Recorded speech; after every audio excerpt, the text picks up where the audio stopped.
औज़ु बिल्लाहि मिनश शैतानिर रजीम बिस्मिल्लाहिर रहमानिर रहीम।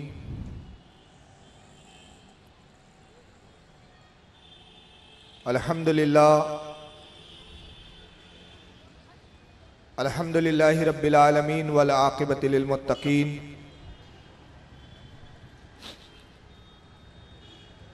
वस्सलातु वस्सलामु अला मन काना नबिय्यु आदमु बैनल माइ वत्तीन।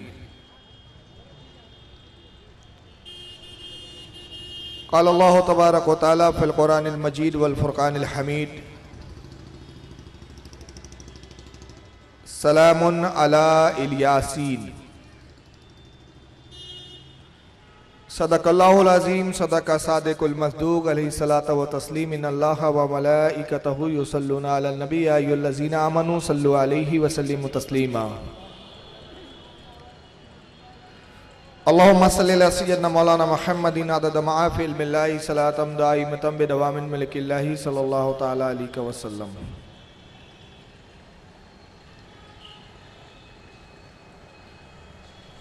आज की अज़ीमुशान कॉन्फ्रेंस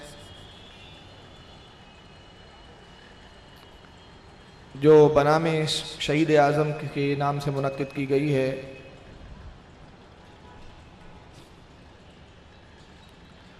और माशाअल्लाह मस्नद रसूल पर ज़िम्मेदार उलमा अहले सुन्नत का एक अजीम काफ़िला मौजूद है। आपके इस इलाके में ये 2 रोज़ा मजलिस है जिसकी आज की पहली नशिस्त होंगी। वक्त बहुत कम है, बातें बहुत ज़्यादा कहनी है। बातें इतनी होती हैं कि वक्त कम पड़ जाता है, क्योंकि साउंड को लेकर परमिशन के जो तकाज़े हैं वो बहुत दुश्वार होते जा रहे हैं। लिहाजा ज़्यादा कोई लंबी चौड़ी तमहीद ना बांधते हुए मैं बिल्कुल मुख्तसर में ही अर्ज़ करना चाहता हूँ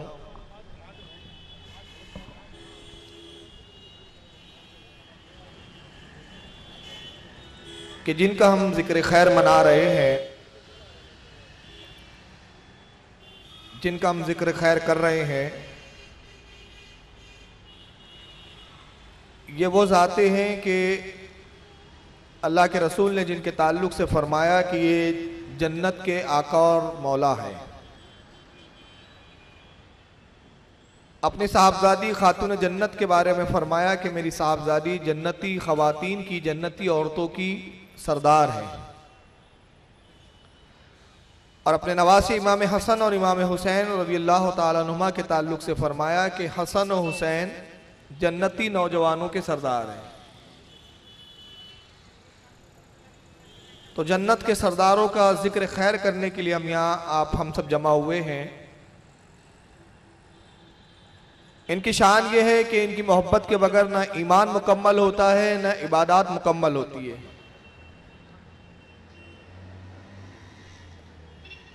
ईमान में अगर चाशनी चाहिए, ईमान अगर मुकम्मल करना है तो मोहब्बत अहले बैत लाजिम है। और इसी तरह अगर इबादत की मकबूलियत का आप जिम्मेदारी चाहते हैं कि आपकी इबादत अल्लाह की बारगाह में मकबूल हो, तो उसके लिए भी मोहब्बत रसूल बहुत ज़रूरी है और उनकी अहले बैत नबुव्वत से मोहब्बत बहुत ज़रूरी है। आइए मैं अहले बैत की फजीलत के ताल्लुक़ से, और फिर जो मैंने अर्ज़ किया कि इबादत इनके ज़िक्र के बगैर, इनकी मोहब्बत के बगैर मुकम्मल नहीं होती, उसके हवाले से चंद बातें आपके गोशे गुजार करना चाहूँगा। कुरान अज़ीम की ये बड़ी मशहूर आयत करीमा है जिसको हम और आप बारहा खुद पढ़ते हैं, सुनते हैं, बल्कि रोज़ाना हम कम अज़ कम मैं कहता हूँ 5 बार तो ये आयत ज़रूर सुनते हैं रोज़ाना। वो कौन सी आयत करीमा है कि जब हम नमाज पढ़कर फारिग होते हैं और मस्जिद का इमाम दुआ करता है तो अपनी दुआ में इस आयत का विर्द ज़रूर वो करता है। जलसों में, मजलिसों में ये कुरान अज़ीम की एक ऐसी आयत है कि ये ज़रूर पढ़ी जाती है इस आयत का जरूर विर्द होता है, बल्कि अहले सुन्नत वल जमात का कोई जलसा, कोई इबादत इस आयत की तिलावत के बगैर मुकम्मल ही नहीं होता। बड़ी मशहूर आयत करीमा है जो आपने सुनी है कि अल्लाह रब्बुल इज्जत इरशाद फरमाता है, इन्नल्लाह, बेशक अल्लाह ताला, व मलाइकतिही व मलाइकतहू, और उसके फरिश्ते। एक एक लफ्ज का भी आप तर्जुमा सुनते जाएं ताकि आपको यह बात मालूम हो कि जो आयत रोजाना आप पढ़ते हैं और सुनते हैं उसका मफहूम और तर्जमा क्या है। अल्लाह फरमाता है इन्नल्लाह, बेशक अल्लाह, व मलाइकतहू, और उसके फरिश्ते, युसल्लूना अलन नबी, सलामती भेजते हैं इस गैब बताने वाले नबी पर।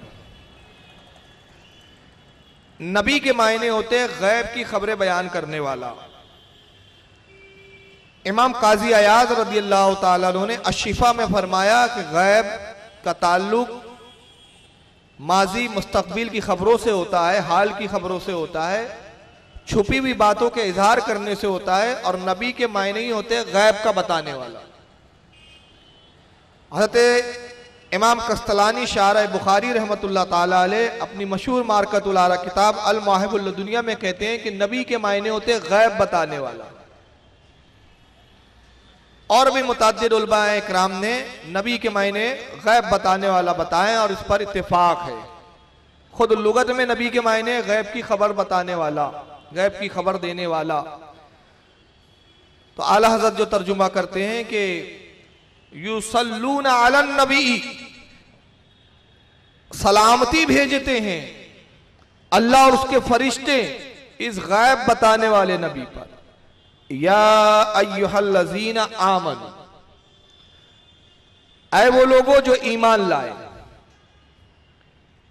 ऐ वो लोगों जिन्होंने ईमान का इकरार किया, सल्लु अलैहि, तुम भी सलामती भेजो इस नबी पर, तुम भी सलामती भेजो, वसल्लिमू तस्लीमा, और खूब खूब दुरूद पढ़ो, खूब खूब सलाम भेजो।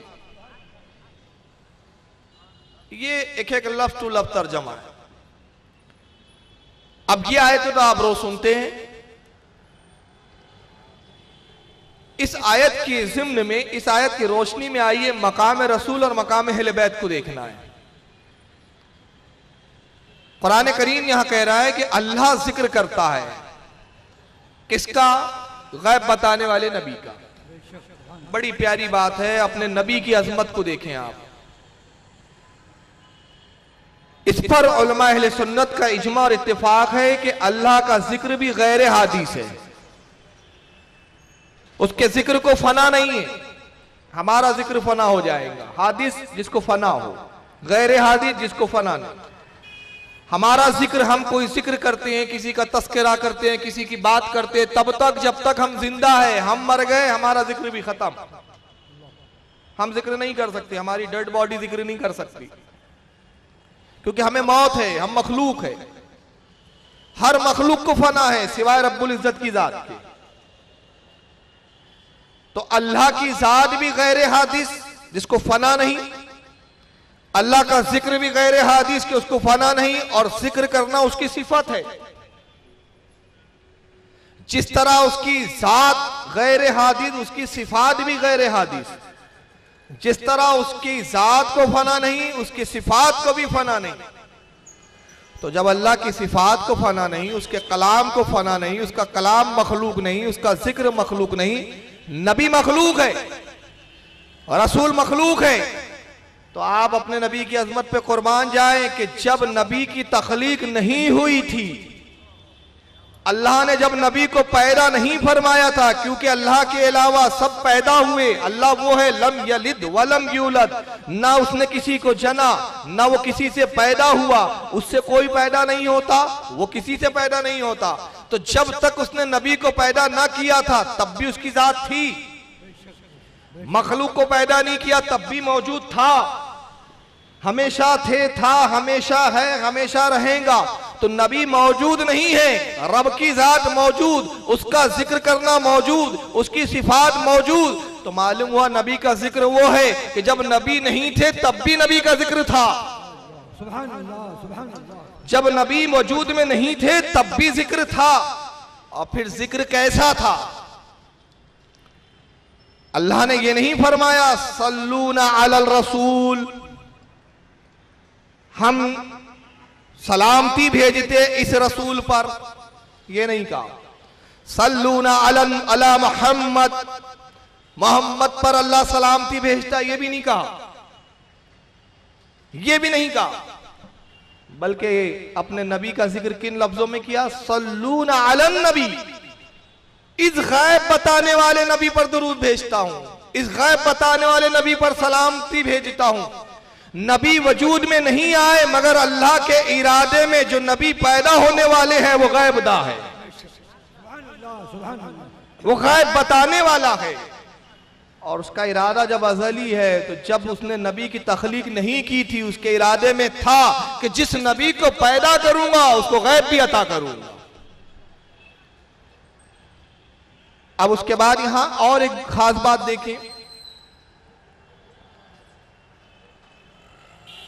हर चीज को फना है, नबी नहीं थे तब भी जिक्र था, और जब सारी मखलूक फना हो जाएंगी,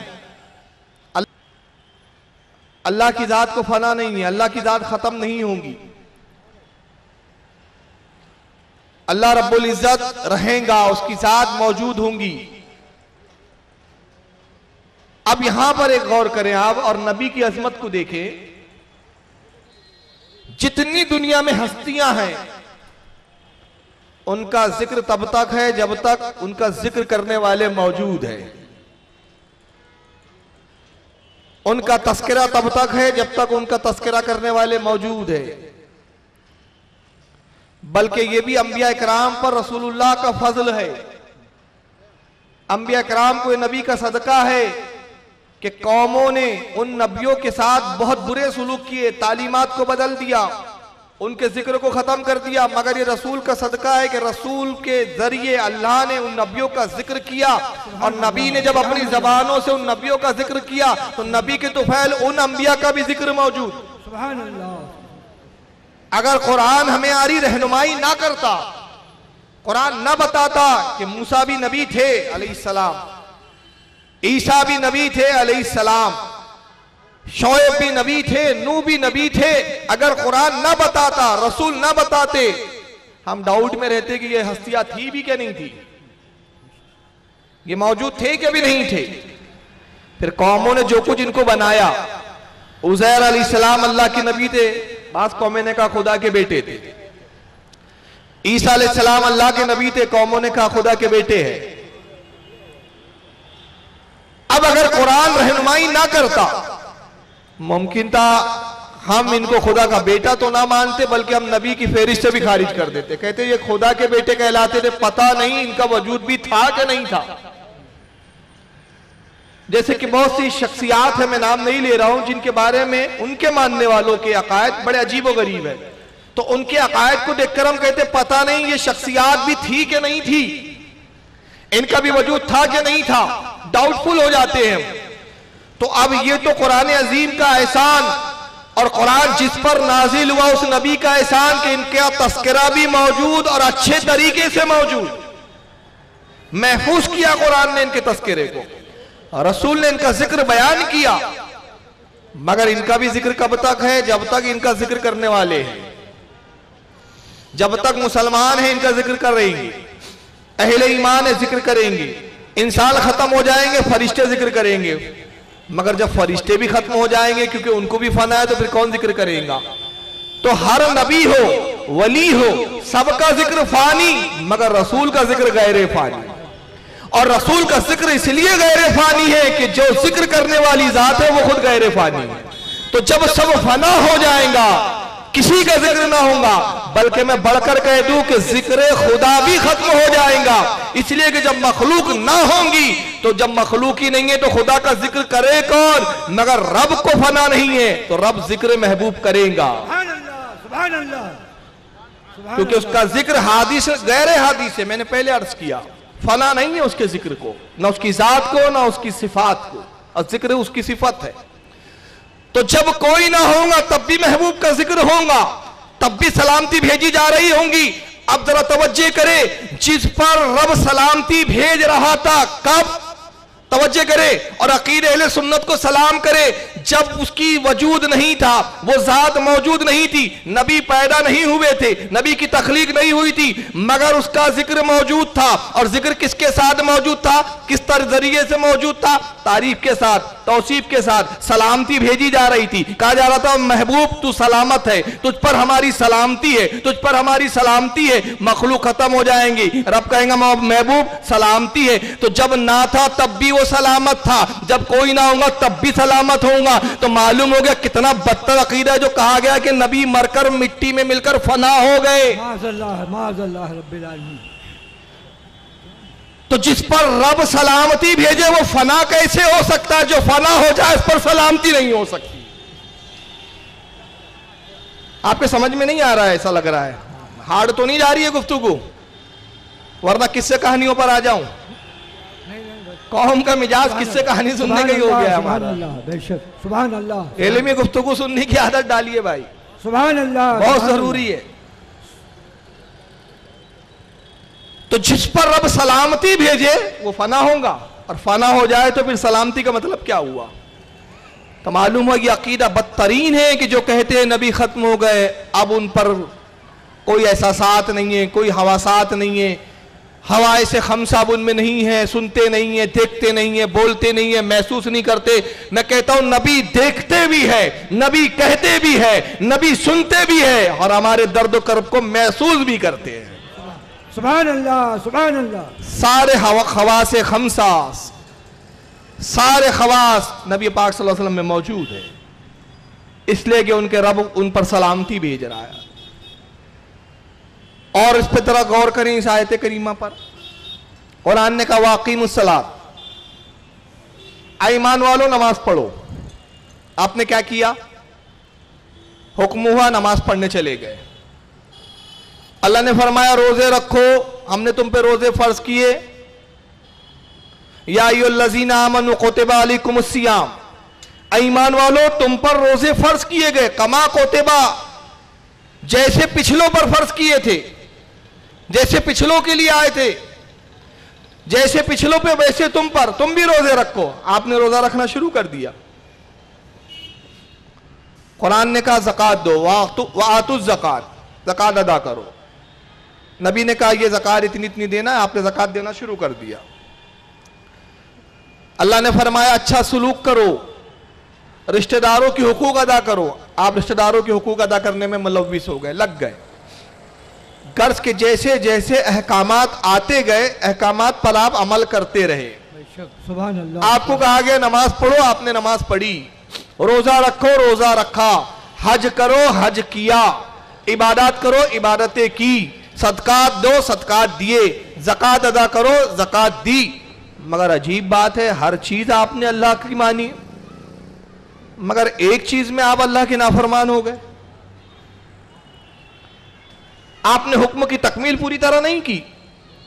वो कौन सी? अल्लाह ने कहा इन्नल्लाह व मलाइकतहु युसल्लूना अलन नबी। अल्लाह ने पहले अपना अमल बताया। अल्लाह रब्बुल इज्जत ने अपने अफाल का जिक्र किया कि मेरा फेल क्या है, नबी का जिक्र करना। फरिश्तों के अफाल क्या है, नबी का तस्करा करना, सलामती भेजना। अब कहा गया या अय्युहल्लज़ीना आमनू सल्लु अलैहि, सुभान अल्लाह। ईमान वालों तुम भी सलामती भेजो। खिताब ईमान वालों से किया, ये नहीं कहा या अय्युहन्नास सल्लु अलैहि, ऐ लोगों सलामती तुम भेजो। या अय्युहल मुनाफिक, ऐ मुनाफिको सल्लु अलैहि, ऐ मुनाफिको तुम भी सलाम भेजो। नहीं, ये भी नहीं कहा कुरान ने ऐ लोगों तुम सलामती भेजो, ऐ मुनाफिको तुम सलामती भेजो, ऐ काफिरो तुम भेजो। कहा ईमान वालों तुम भेजो। मतलब क्या हुआ? यहां से मिजाज मिल गया कि सलाम वही पढ़ता है जो ईमान वाला होता है। सलाम का मुनकिर वही होता है जिसका ईमान से रिश्ता खत्म हो चुका होता है। और हुक्म मुतलकन है। नमाज के औकात मौजूद है कुरान में। अल्लाह ने बताया हमने नमाज फर्ज की, मगर कैसे? नमाज वक्त बांधा हुआ फर्ज है, वक्त बांधा हुआ है, वक्त का तायुन है, वक्त आए तो नमाज पढ़ो। रोजे के लिए कहा रमजान के रोजे फर्ज, आड़े दिन के रोजे फर्ज नहीं है, रमजान के अलावा फर्ज नहीं है। हाँ तुम रखो तो नफील है, फर्ज नहीं। ज़कात साल में एक बार फर्ज, तायुन हो गया, एक साल की मुद्दत गुजरनी चाहिए। हज साल में एक बार फर्ज, जिल-हिज्जा को हज करना है तो जिल-हिज्जा को, ऐसा नहीं है कि हम सब मीटिंग करेगा एक काम करते इस साल रमजान में अपन हज के रखवा लेते, नहीं हो सकता। इबादतों का वक्त का तायुन, वक्त की कैद, दिनों की कैद, महीनों की कैद, मगर महबूब का जिक्र ऐसा, सलामती एक ऐसी इबादत, दुरूद और सलाम एक ऐसी इबादत, अल्लाह ने फरमाया मुतलकन हुकुम, जिस हाल में हो सलाम पढ़ो। हत्ता के उलमा कहते हैं नापाकी की हालत में भी दुरूद पढ़ा जाए तो जायज। कोई इबादत ऐसी नहीं कि जिसके बारे में गारंटी ली जाए कि अल्लाह की बारगाह में कबूल होंगी या नहीं।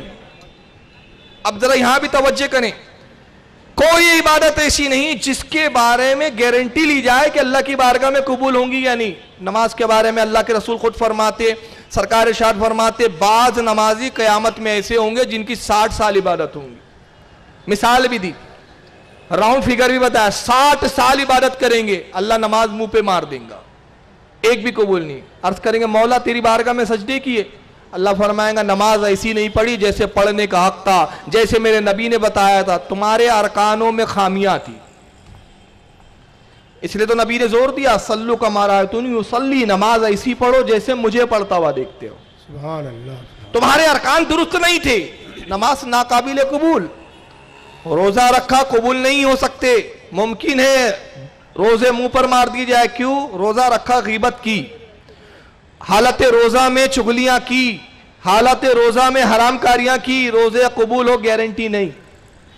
हज किया हराम माल से किया, कबूल नहीं।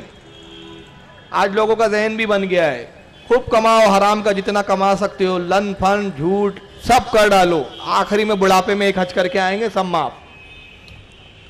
अरे हदीस में आया ना, अल्लाह के नबी ने कहा है ना, हाजी जब हज कर लेता है तो ऐसे पाक हो जाता है जैसे आजी माँ की पेट से जना हो। हदीस बिल्कुल सही है अपनी जगह, मगर कौन सा हाजी जिसका हज कबूल हो? जब हजी कबूल ना हुआ तो कहां से माँ के पेट से पाक हुआ, ऐसा होगा। शर्त है हज का कबूल होना, और हज की कबूलियत की शर्त है माले तैयब, माले पाक, हलाल माल का होना। जब माल ही गलत है तो हज कहां से कबूल होगा? ये शराइत है। तो हज भी मुंह पे मारे जा सकते हैं, मगर महबूब की मोहब्बत एक ऐसी इबादत है, नबी पर दुरूद और सलाम पढ़ना एक ऐसी इबादत है कि अल्लाह के रसूल कहते हैं कि लोगों जो दुरूद शरीफ लोग दिल की गहराई के साथ पढ़ते हैं, मेरी तरफ तवज्जो करके पढ़ते हैं, मेरे तसव्वुर में पढ़ते हैं, उस दरूद शरीफ को, उस दुरूद को मैं खुद सुनता हूं, और जो बेदिली से भी पढ़ा जाता है फरिश्ते पहुंचा देते हैं और वो कबूल कर लिया जाता है। सुभान अल्लाह, सुभान अल्लाह, या रसूल अल्लाह जिंदाबाद। जो बेदिली से भी पढ़ो तब भी कबूल, नापाकी में पढ़ो तब भी कबूल, लेट कर पढ़ो कबूल, खड़े होकर पढ़ो कबूल, बैठ कर पढ़ो कबूल, चलते हुए पढ़ो कबूल, जिस हालत में पढ़ो, सिवाय नापाक जगहों के। पाखाने में नहीं पढ़ना है, गुस्ल खाने में नहीं पढ़ना है, नापाक जगह को छोड़कर पाक जगह में जिस हाल में जैसे चाहो जब चाहो पढ़ो। वक्त का तायुन नहीं, वक्त की कैद नहीं, लिमिट नहीं, वक्त बांधा नहीं गया, रात में पढ़ो, दिन में पढ़ो, दोपहर में पढ़ो, बल्कि कितना पढ़ो। एक साहबी आते अर्ज करते, या रसूलुल्लाह क्या मैं दिन का पाव हिस्सा दुरूद शरीफ पढ़ने पर मुतय्यन कर लूं? यानी मैं इसको यूं समझाऊं कि 12 घंटे का दिन, तो या रसूलल्लाह 3 घंटे आप पे दुरूद पढ़ूं? सरकार ने कहा अगर तू इस पे ज्यादा करे तो तेरे लिए बेहतर है, बेहतर है। कहा या रसूलल्लाह क्या आधा दिन 6 घंटे? कहा तू इसमें और ज्यादा कर ले तो तेरे लिए बेहतर है। कहा या रसूलल्लाह पौन दिन यानी 9 घंटे। सरकार ने कहा और ज्यादा करे तो तेरे लिए बेहतर है। कहा क्या पूरा दिन पढ़ूं? फरमाया हाँ ये तेरे लिए बेहतर है। तो जितना चाहो जब चाहो पूरा दिन पढ़ो जायज। तो मैं कहता हूं जब नबी ने कहा जब चाहो पढ़ो, कुरान ने मुतलकन कहा जब चाहो पढ़ो, तो जो कहता है कब्र पे ना पढ़ो, मस्जिद में ना पढ़ो, मिलाद में ना पढ़ो, मालूम हुआ वो शरीयत गढ़ रहा है, अपने आप को खुदा समझ रहा है, वो धोखेबाज है। और इतना बड़ा धोखेबाज है। ये कब्र पे क्यों पढ़ते हो, ये मदार पे क्यों पढ़ते हो, ये जुमे में क्यों पढ़ते हो, ये मिलाद में क्यों पढ़ते हो, ये जलसे के बाद क्यों पढ़ते हो? उससे पूछो यहां ना पढ़ो वहां ना पढ़ो, ये किस हदीस में है? कुरान की कौन सी आयत में है? बात अजीब है। देखिए एक बात उसूल याद रखिए, जायज होने के लिए सिर्फ इतना काफी है कि नबी ने मना नहीं किया। ये उसूल को याद कर लीजिए। अल्लाह के रसूल फरमाते हैं दीन के 3 अहकामात है, 3 हिस्से किए मैंने पूरे मुकम्मल दीन के लिए। मैंने दीन तुम तक पहुंचा दिया।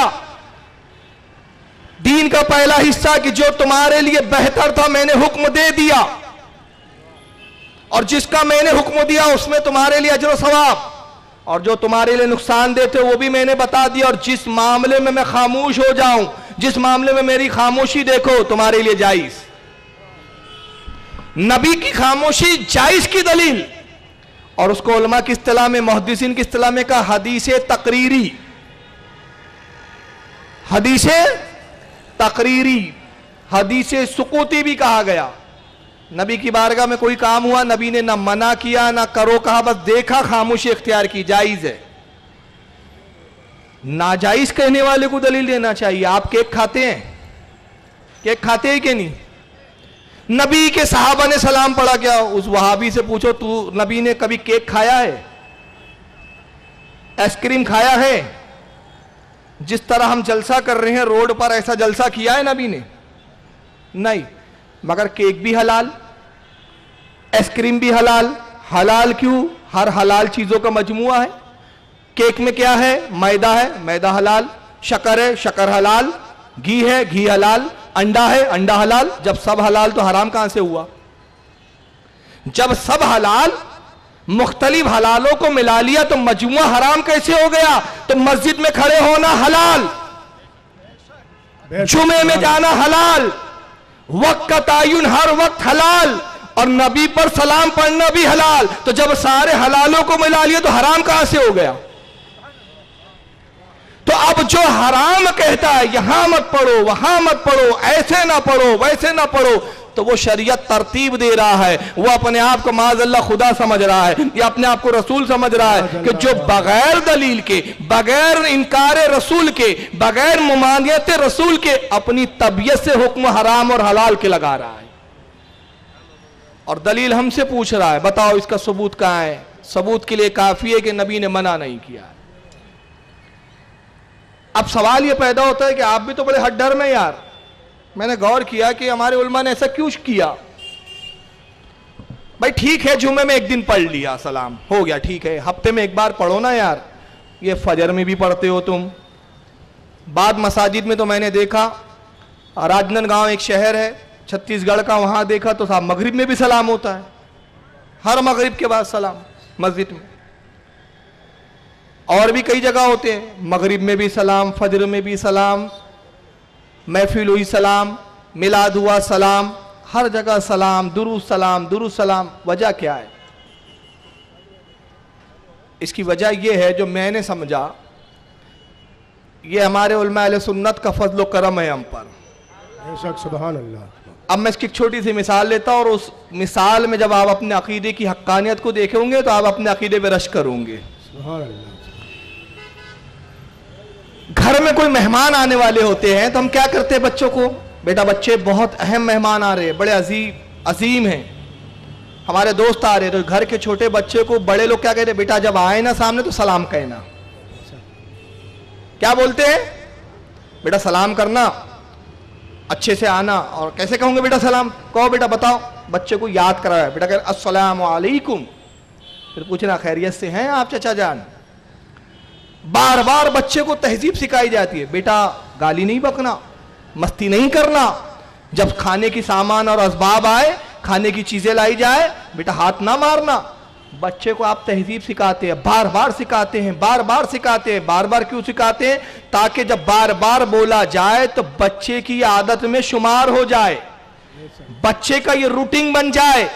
अब जब वो बच्चे की रूटीन बनती है तो बच्चा सिर्फ उसी मेहमान के साथ नहीं, बल्कि जो भी मेहमान आता है उसके हाथ भी चूमता है, सलाम भी करता है, इज्जत से बात भी करता है। तो मालूम हुआ कि जो चीज बार बार रिपीट की जाती है, बार बार रूटीन में लाई जाती है, वो आदत बन जाती है। और जब आदत बनती है तो इंसान वो काम बेख्तियारी में भी कर गुजरता है, इख्तियार नहीं होता। सलाम सिखाया गया, सलाम की आदत पड़ी, नतीजा ये हुआ जैसी किसी बड़े को देखता है फौरन सलाम कहता है। आदत बनवाई गई, जब भी पानी आए बैठ के पियो। बच्चा बात कर रहा है, गुफ्तगू में है, लेकिन आदत है, रूटीन है। पानी का गिलास आया, गैर फितरी तौर पर बच्चा बैठता है, बैठ के पानी पीने लगता है। क्यों? आदत बन गई है, मामूल बन गया है। तो जो चीज आदत बन जाती है, गैर फितरी तौर पर वो अंजाम पजीर होते हैं वो अफाल। अब आइए उलमा अहले सुन्नत का आप एहसान माने कि उलमा ने हमारी आदत बनाई, फजर में जाओ सलाम पढ़ो, जुमे में जाओ सलाम पढ़ो, बिलाद में जाओ सलाम पढ़ो, नबी पे कहो मुस्तफा जान रहमत पे लाखों सलाम, मुस्तफा जान रहमत पे लाखों सलाम। मिलाद में सलाम पढ़ो, घर में हो तो सलाम पढ़ो, मस्जिद में हो तो सलाम पढ़ो, मजलिस में हो तो सलाम पढ़ो, चहलम में हो तो सलाम पढ़ो, सुवम में हो तो सलाम पढ़ो, कब्र पे जाओ तो सलाम पढ़ो। अब सलाम पढ़ते रहे, ऐसी रूटीन बनी कि कब्र में इंतकाल हुआ, कब्र में गए, नबी तशरीफ लाए, फरिश्तों ने पूछा मा कुंता तक़ूलु हक़्क़ु हाज़िर रजूल, अरे जब नबी आपको देखा नहीं था तो सलाम पढ़ता था, अब तो देख रहा हूं मुस्तफा जान रहमत पे लाखों सलाम, शम्मे बज़ में हिदायत पे लाखों सलाम। या रसूल अल्लाह, ये रूटीन है। या रसूल अल्लाह, जिंदाबाद जिंदाबाद। और कब्र के सवाल पर ध्यान दे। सवाल ये नहीं है, हदीस बुखारी की है, जुर्रत हो तो बुखारी की इस हदीस को कोई रद्द करके बताए। मैं भी देखता हूं कौन माई कलाल हदीस है जो बुखारी की इस हदीस को रद्द करा, मैं भी देखता हूं।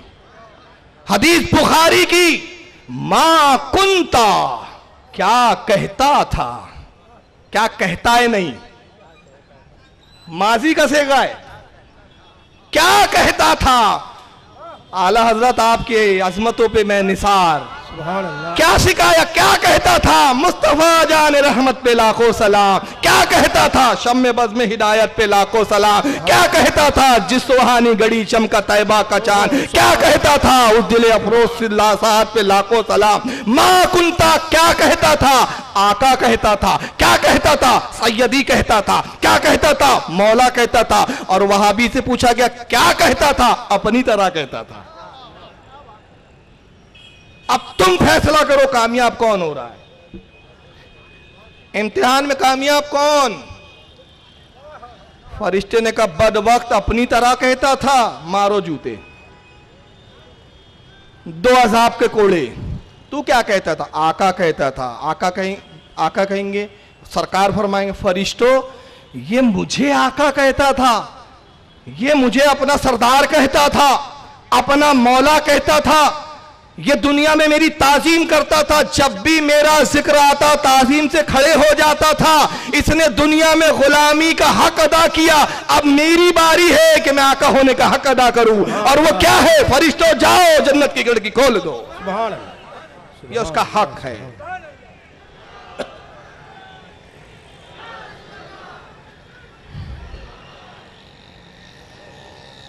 ये है दुरूद सलाम। मैं अभी इस पे अहले बैत पर आ रहा हूं, एक एक नुक्ते पे घंटों बोल सकता हूं। बॉम्बे में वक्त की बड़ी किल्लत, यूपी और एमपी में 6-6 घंटे बोलो तो मजा आ जाता है। लेकिन बहरहाल आप खुश नसीब है कि अल्लाह ताला ने हमें सादत अता फरमाई कि हम अपने महबूब का जिक्र सुनने के लिए जमा तो हो जाते, इतनी मसरूफ माहौल के अंदर भी, जबकि बॉम्बे बड़ा मसरूफ शहर है। मैं आपका भी शुक्रगुजार और ममनून मशकूर हूं कि अल्हम्दुलिल्लाह बॉम्बे में जहां प्रोग्राम हो रहे बहुत कसीर तादाद में, कुर्सियां खाली नहीं दिखती अब तो, अल्लाह का फजल करम है। यह है दुरूद सलाम की आदत और रूटीन का फायदा। अब आइए एक चीज मैंने अर्ज किया, अल्लाह ने कहा नमाज पढ़ो, आपने पढ़ी। अल्लाह ने फरमाया रोजा रखो, आपने रोजा रखा, मगर इस मामले में आप इतने नाफरमान क्यों हो गए भाई? अल्लाह ने कहा या अय्युहल्लज़ीना आमनू सल्लु अलैहि, ऐ ईमान वालो तुम मेरे महबूब पर सलाम पढ़ो। अब आप कैसे पढ़ते हैं दुरूद और सलाम? देखिए सलाम भी कैसे पढ़ते हैं और दुरूद भी कैसे पढ़ते हैं। आप कहते हैं अल्लाहुम्मा सल्ली अला सय्यदिना व मौलाना मुहम्मदिन व अला आलिही व अस्हाबिही व बारिक वसल्लिम। तर्जुमा सुने, अल्लाह ने फरमाया तुम मेरे महबूब पर सलाम पढ़ो, हुक्म दिया, और जवाब में आपने कहा अल्लाहुम्मा सल्ली अला, ए अल्लाह तू सलाम भेज। कहा आपको गया और आप अल्लाह को ही बोल रहे, तू ही भेज। ये तो ऐसी बात हुई कि मैंने आपसे कहा भाई प्यास लग रही है, पानी लाइए, तो आपने कहा आप ही लेकर आइए, जाओ। तो ये फर्माबरदारी हुई कि नाफरमानी हुई? नाफरमानी हुई ना। मेरी इताअत हुई। मैंने कहा भाई गाड़ी चाहिए, यहां से कुछ दूर जाना है, आपके पास गाड़ी है, ले आइए वो गाड़ी। कहा जाइए चाबी लीजिए, आप ही लेकर आइए। मतलब ये हुआ कि आप मेरी नाफरमानी कर रहे हैं, इताअत नहीं हो रही है। अल्लाह कह रहा है तुम भेजो और आप कह रहे अल्लाह तू भेज, अल्लाह तू ही भेज। उसने आपको काम सौंपा और आप वो काम अल्लाह की तरफ फेर रहे हैं, अल्लाह तू भेज। मतलब क्या हुआ? मतलब यह हुआ, इसका सीधा साधा बहुत शॉर्ट में बता रहा हूं, वक्त अब ज्यादा तमहीद बढ़ाने का नहीं है मेरे पास। अल्लाह तू इसलिए भेज, हम नहीं भेज सकते। सलामती उस पर भेजें, दुरूद उस पर भेजें, तारीफ और तौसीब उसकी करें, सना उसकी करें जिसके मकाम को हम समझते हो, तो मकाम के मुताबिक उसकी सना और तारीफ करें। जब हम तेरे महबूब को समझ ही ना पाए, को जान ही ना पाए, तो हम ना उसकी तारीफ बयान कर सकते हैं, ना उस पर दुरूद भेज सकते। मौला तूने बनाया, तू जानता है कि तेरे महबूब का मकाम क्या है, तेरे महबूब की अजमत क्या है, तेरे महबूब की रिफत क्या है, तेरे महबूब की इमामत क्या है, तेरे महबूब की नुब्वत क्या है, तेरे महबूब की रिसालत क्या है, तू जानता है, इसलिए तू भेज, हम नहीं भेज सकते। और तू इसलिए भेज कि जब हम भेजेंगे तो उसमें खामियां होंगी, नुक्स होंगी, मगर जब तू भेजेगा तो उसमें नुक्स और नक्स नहीं होगा। तू भेज। अब अल्लाह ने एक जगह और हुक्म फरमाया, सलामुन अला इलियासीन। ये कुरान में हुक्म है मुतलकन।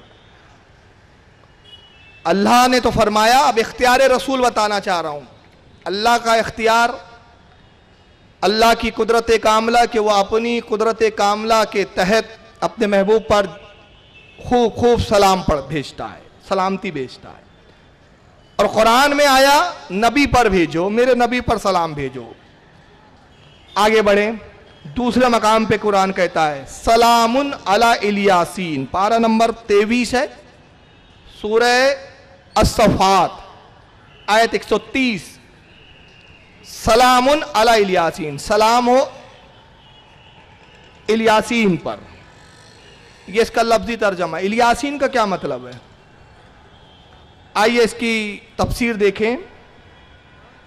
खाला अल इमाम जाफर सादिकिन रदियल्लाहु ताला, हज़रत इमाम जाफर सादिक रदियल्लाहु ताला अन्हु, और उसके अलावा हज़रत अब्दुल्ला इब्न अब्बास, सरकार के चचाजाद भाई अब्दुल्ला इब्न अब्बास रिवायत करते हैं, सलामुन अला इलियासीन काला नहानो अहल मुहम्मदिन आले यासीन।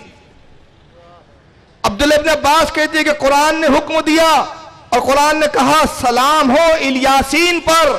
तो हजरत अब्दुल्ला इब्न अब्बास और हजरत इमाम जाफर कहते हैं कि ऐ लोगों, जो कुरान में है कि इलियासीन पर सलाम हो, नहानो आले मोहम्मदिन आले यासीन, यहां मुराद रसूलुल्लाह की औलादे हैं और वह आले यासीन है। और यासीन यहां किसका खिताब है? नबी करीम सल्लल्लाहु अलैहि वसल्लम का। और उसको उलमा ने, बाज़ कुरान के हुफ़ाज़ ने इलियासीन की जगह आले यासीन भी पढ़ा है, यानी सलाम हो यासीन की औलाद पर। और यासीन कौन है? हुरूफ मुक़त्तआत है ये। और सूरह यासीन में अल्लाह ने फरमाया यासीन वल क़ुरआनिल हकीम। इसका तर्जुमा नहीं है, उलमा की एक जमात कहती है कि यासीन से मुराद रसूलुल्लाह की ज़ात है, क्योंकि सरकार का एक सिफाती नाम है। तो अब्दुल्लाह इब्न अब्बास कहते हैं कि यहां यासीन से मुराद सरकार के अहले बैत है। अब आइए, इस हदीस को इमाम तबरानी ने लिखा, हवाले दे दूं कुरान की इस आयत की तफसीर को। हदीस नंबर 11064 और अल्लामा इमाम हैसमी ने मजमउ ज़वाइद जिल्द 9 सफ़ा 174 और इमाम जलालुद्दीन स्यूती ने दुर्र मंसूर के अंदर जिल्द नंबर 12 सफ़ा 460 पर लिखा। इमाम इब्न अबी हातिम ने भी इसको लिखा, मुतअद्दिद उलमा ने इसको लिखा इसकी शरह और तफसीर में कि आले इलियासीन से मुराद रसूलुल्लाह की औलाद। और कुरान कह रहा है सलामुन अला इलियासीन, इलियासीन पर सलाम भेजो, यानी रसूल की औलादों पर भी सलाम भेजो। अब ये तो तफसीर है। अब आइए सलाम कैसे भेजे, तो इसके ताल्लुक से हदीस है कि क़ाला रसूलुल्लाह सल्लल्लाहु अलैहि वसल्लम, अल्लाह के नबी सल्लल्लाहु अलैहि वसल्लम ने इरशाद फरमाया ला तुसल्लु अलैया सलातल बतरा। सरकार कहते हैं लोगों मुझ पर कटा हुआ दुरूद शरीफ ना भेजो, अधूरा दुरूद मुझ पर ना पढ़ो। और इसका एक तर्जुमा यह भी होता है बतरा का कि फालिस ज़दा ना तवा, अधूरा, ये दुरूद मुझ पर मत भेजो, कटा हुआ दुरूद मत भेजो, नाकिस मत भेजो। फ़क़ालू वमस्सलातुल बतरा, सहाबा कराम ने पूछा, अर्ज किया या रसूलल्लाह कटे हुए दुरूद शरीफ से क्या मुराद है, नाकिस दुरूद शरीफ से क्या मुराद है, वो कौन सा दुरूद है जो आधा है, अधूरा है, नाकिस है? काला, अल्लाह के रसूल ने इरशाद फरमाया तक़ूलूना अल्लाहुम्मा सल्लि अला मुहम्मदिन व तमसकूना, तुम कहते हो कि सलाम हो मोहम्मद पर सल्लल्लाहु अलैहि वसल्लम, तो जो तुम कहते हो कि मोहम्मद सल्लल्लाहु अलैहि वसल्लम पर सलाम हो, तो ये अधूरा दुरूद है, ये आधा दुरूद है, ये मुकम्मल दुरूद नहीं, ये नाकिस दुरूद है। मुकम्मल कब होता है? बल क़ूलू अल्लाहुम्मा सल्लि अला मुहम्मदिन व आले मोहम्मद। मुकम्मल दुरूद तब होता है कि जब तुम ये कहो ऐ अल्लाह दुरूद भेज मोहम्मद सल्लल्लाहु अलैहि वसल्लम पर और उनकी आल पर। यानी अल्लाह के नबी ने बताया कि दुरूद उस वक्त तक मुकम्मल नहीं होता जब तक उसमें मेरे अहले बैत को भी शामिल न किया जाए। सुभान अल्लाह, मेरे अहले बैत को भी उसमें शामिल न करो। ये दुरूद अधूरा है, कटा हुआ है, नाकिस है। तो अब बताइए, जब अहले बैत के बगैर दुरूद मुकम्मल नहीं हो सकता, तो मोहब्बत अहले बैत के बगैर ईमान कैसे मुकम्मल हो सकता है? तो अहले बैत लाजिम है। ये कैसे होगा कि किसी के बाप से तो आप मोहब्बत करें और उसकी औलाद से नफरत करें, किसी अमीर से तवक्के करें कि वहां पे नवाजिश करे और उसकी औलादों को आप गालियां दे और उसे कीना रखे, तो ये कैसे हो सकता है? ये नामुमकिन है। आइए एक और हदीस शरीफ तिलावत करते हैं। अन अबू हुमैद सआदी रदियल्लाहु ताला, हज़रत अबू हुमैद सआदी रदियल्लाहु ताला रिवायत करते हैं कि साहबा इकराम ने सरकार से पूछा कैफ़ा नुसल्ली अलैहि, अल्लाह के रसूल सल्लल्लाहु अलैहि वसल्लम हम आप पर सलाम कैसे पढ़े, दुरूद कैसे भेजे, कैसे आप पर सलाम हम पढ़े? फ़क़ाला रसूलुल्लाह सल्लल्लाहु अलैहि वसल्लम, अल्लाह के नबी ने इरशाद फरमाया कूलू, तुम यूं पढ़ो, यूं कहो अल्लाहुम्मा सल्लि अला मुहम्मदिन व अज़वाजिही व ज़ुर्रियातिही, तुम यूं दुरूद पढ़ो मुझ पर, यूं सलाम भेजो, ए अल्लाह सलामती भेज मोहम्मद सल्लल्लाहु अलैहि वसल्लम पर, उनकी अज़वाज, उनकी बीबियों पर, नबी की बीबियों पर भी सलामती भेज, व ज़ुर्रियातिही, नबी की औलादों पर भी सलाम भेज, कमा सल्लैता, जैसे तूने सलामती भेजी अला आले इब्राहीमा, जैसे इब्राहिम की औलाद पर भेजी, व बारिक अला मुहम्मदिन व अज़वाजिही व ज़ुर्रियातिही, और बरकतें नाजिल कर, बरकतें अता फरमा मोहम्मद सल्लल्लाहु अलैहि वसल्लम पर, उनकी अज़वाज पर, उनकी औलादों पर, कमा बारकता अला इब्राहीमा, जैसे तूने बरकतें भेजी थी, बरकतें नाजिल की थी इब्राहीम अलैहिस्सलाम की औलाद पर। इन्नका हमीदुम मजीद, बेशक तमाम तारीफें और बुजुर्गी तेरे ही लिए लायक है, तू ही तमाम तारीफों के लायक है। इस हदीस को बुखारी में इमाम बुखारी ने लिखा, इसकी जिल्द नंबर 3 है, सफ़ा नंबर 1232, हदीस नंबर 3189। मुस्लिम ने जिल्द नंबर 1 सफ़ा 306, हदीस 407। मौता इमाम मालिक में इमाम मालिक ने जिल्द नंबर 1 सफ़ा 165, हदीस नंबर 395। और भी मुताद्दिद उलमा ने इस हदीस को अहदीस की किताबों में, कुतुब अहदीस में लिखा है। ये हदीस ने वाज़े किया कि दुरूद उस वक्त तक मुकम्मल नहीं होता जब तक उस दुरूद में अज़वाज मुहतरात, नबी की औलादे दाखिल ना हो। अब ये दुरूद कहां पढ़ा जाता है? दुरूद पढ़ा कब जाता है? तो दुरूद तो मैंने कहा मुतलकन है, मगर एक जगह पढ़ना वाजिब है, और इस पर तमाम मकतब फिक्र का इत्तेफाक है कि अगर उस मकाम पर दुरूद ना पढ़ा जाए तो नमाज मुकम्मल नहीं। वो है नमाज में कायदे आखिरा में, आखिरी कायदे में। अब नमाज का जरा तसव्वुर करें आप, नमाज है क्या? नमाज यह है कि बंदा गुनाहों के साथ रब की बारगाह में हाजिर होता है, आजिज़ी करते हुए दाखिल होता है नमाज में, इनकिसारी करता है, अपने गुनाहों का इतराफ करता है, अपने गुनाहों को कबूल करता है और रब की बड़ाई बयान करता है। जब सजदे में जाता है कहता है अल्लाहु अकबर, बड़ा तू है, मैं कमजोर हूं। अल्लाह अकबर कह के रुकू में जाता है, मालिक कायनात तू ही अजीम है, तू ही बड़ा है, मैं नातवा हूं। अल्लाह अकबर कह के कायदे में बैठता है, परवरदिगार तू ही बड़ा है, मैं कमजोर हूं, आजिज हूं। अपनी आजिजी जाहिर कर रहा है, अपने आप को कमतर बता रहा है, रब की तारीफें हो रही है, तौसीफें हो रही है। हर नमाज में सूरह फातिहा फर्ज है। अब जैसी ही नियत बांधी, शुरू किया अल्हम्दुलिल्लाहि रब्बिल आलमीन, तमाम तारीफें अल्लाह तेरे लिए है, तू ही तारीफों के लायक, तू ही इस लायक कि तेरी बड़ाई बयान की जाए। सुभान रब्बिल आला, बेशक में पाक है वो जात जो सबसे आला है। सुभान रब्बिल आजीम, मेरा ही रब है वो जो अजीम है।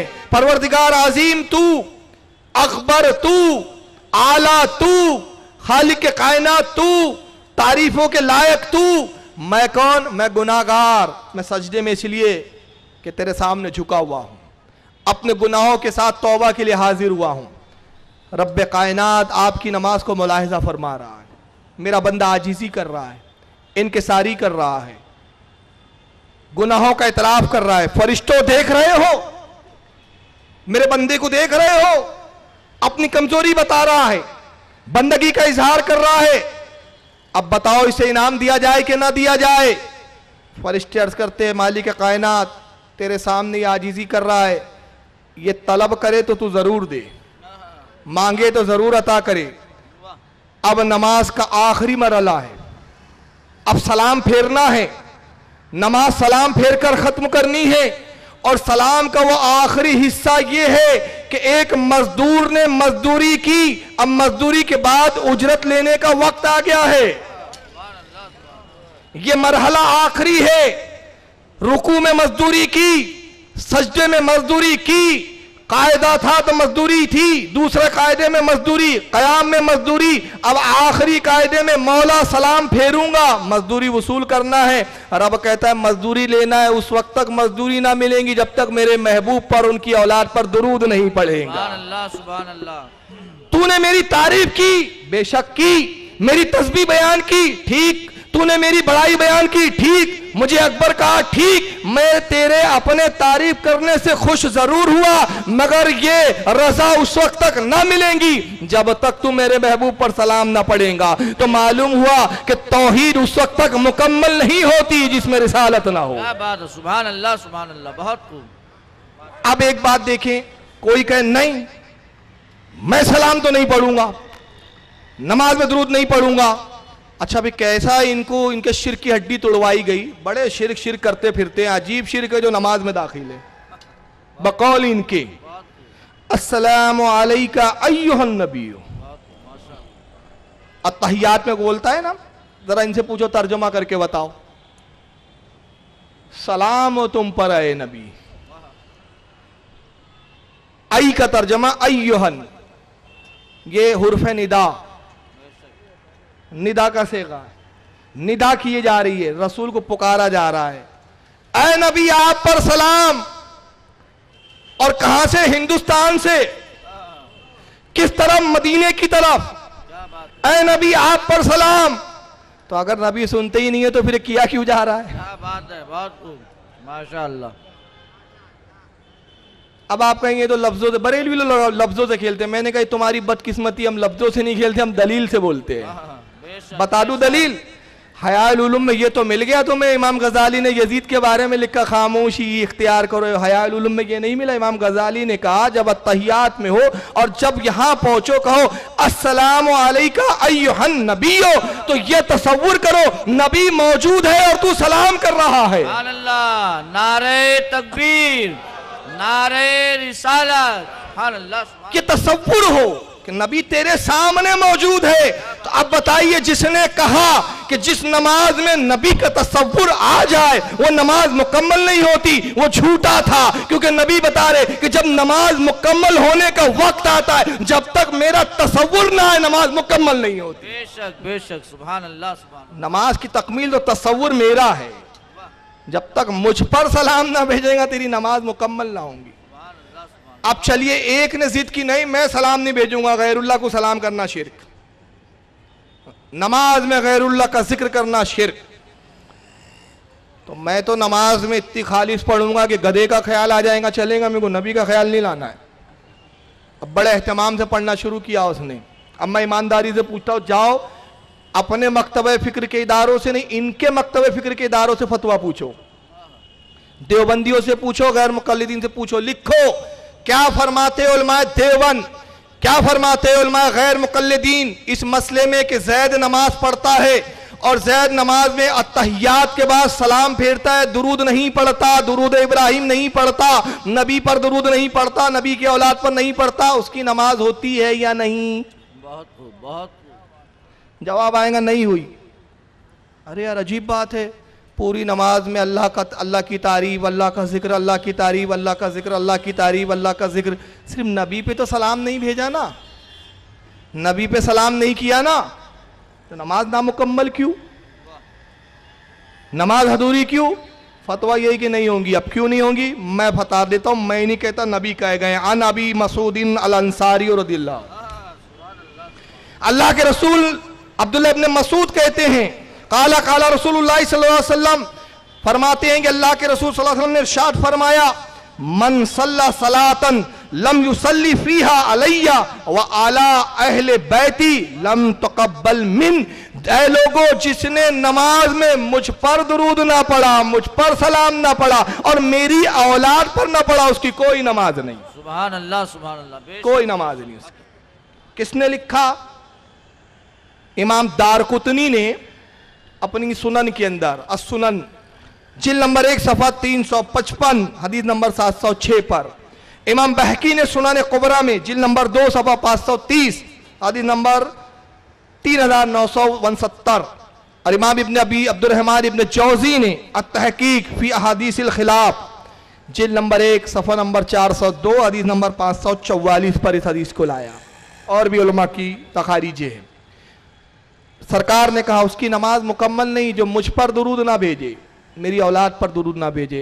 अब ज़रा मोहब्बत अहले बैत में झूम कर ज़रा सोचो और तसव्वुर करो, वो अहले बैत जिनके जिक्र के बगैर तुम्हारी इबादत कबूल नहीं, बेशक बेशक, वो नबी की औलाद जिनके जिक्र के बगैर, जिनके तसव्वुर के बगैर, जिन पर सलामती भेजे बगैर नमाज मुकम्मल नहीं, तो उनके दुश्मनों से राजी होकर दोस्ती कर कर तुम्हारा ईमान कैसे मुकम्मल होगा? क्या बात है, बहुत खूब, बहुत खूब, बहुत बेहतरीन, माशाअल्लाह। तब हमें ये नहीं देखना है यजीद के बारे में किसने बोला खामोश रहो, हम ये देखना है कि नबी की औलाद किधर है।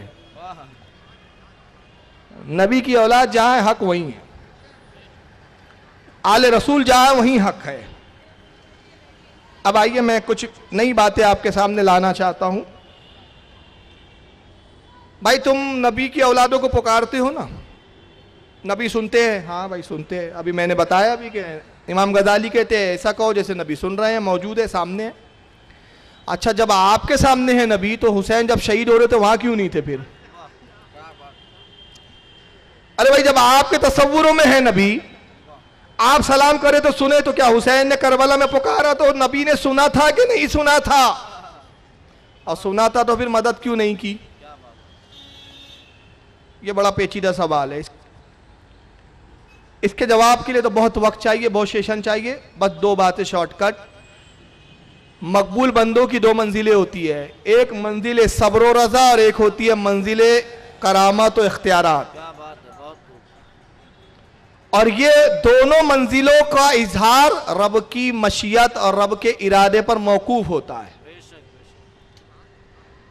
हालांकि ये दो जुमले जो है ना, मेरी बात का पूरा जवाब है, लेकिन आप इस जुमलों की अहमियत के गहराई में नहीं गए और बात आपको तिश्ना महसूस होंगी। लेकिन मैं इन दोनों बातों को समझाने के लिए कुछ दलाइल दे दूंगा। जो अल्लाह की बारगाह के मकबूल होते हैं ना, फिर सुने, अल्लाह की बारगाह के जो मकबूल होते हैं, अल्लाह जिनको मकबूल बना लेता है, उनकी दो मंजिलें होती है। एक होती है मंजिल सब्र व रजा और एक होती है मंजिल करामत व इख्तियार। ये मुर्दे जिलाते हैं, ये इख्तियार होता है। मुर्दे जिंदा होते हैं, ये उनकी करामत होती है। ये मुर्दे जिलाए, इनका इख्तियार, मुर्दे जिंदा हो जाए, ये इनकी करामत। मगर जब इनकी खुद मौत का वक्त आता है तो अल्लाह कहता है तुमने मुर्दे जिलाया, मगर तुम्हें मौत जरूर दूंगा, क्योंकि तुम्हें अब सब्र और रजा की मंजिल पर रहना है। यह भी एक तुम्हारी मंजिल है। तो इमाम हुसैन को मैं कहता हूं, ना मौला कायनात अली मुर्तज़ा की ज़रूरत थी, ना रसूलुल्लाह की। वो खुद इतने साहिब इख्तियार थे रसूल के तुफैल में। अपने नाना की बारगाह से ऐसे इख्तियारात मिले थे कि वो चाहते तो बहुत कुछ कर सकते थे, मगर करबला करामत की मंजिल नहीं थी, सब्र व रजा की मंजिल थी। सरजमीन मदीना करामत की मंजिलें थी और सरजमीन करबला सब्र व रजा की मंजिल थी।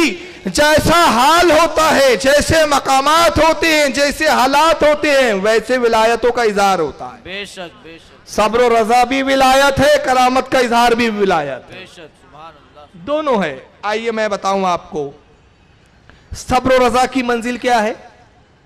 खातून जन्नत के पास एक खातून आती है, एक औरत आती है, सरकार की शहजादी से पूछती है कि मैं एक मसला पूछना चाहती हूं। शहजादी कौनैन ने फरमाया पूछो। कहा कि आपके बाबा के हुक्म के मुताबिक ज़कात कितनी फर्ज है? कहा कि 2.5%। 100 में से 2.5 रुपये दे दो।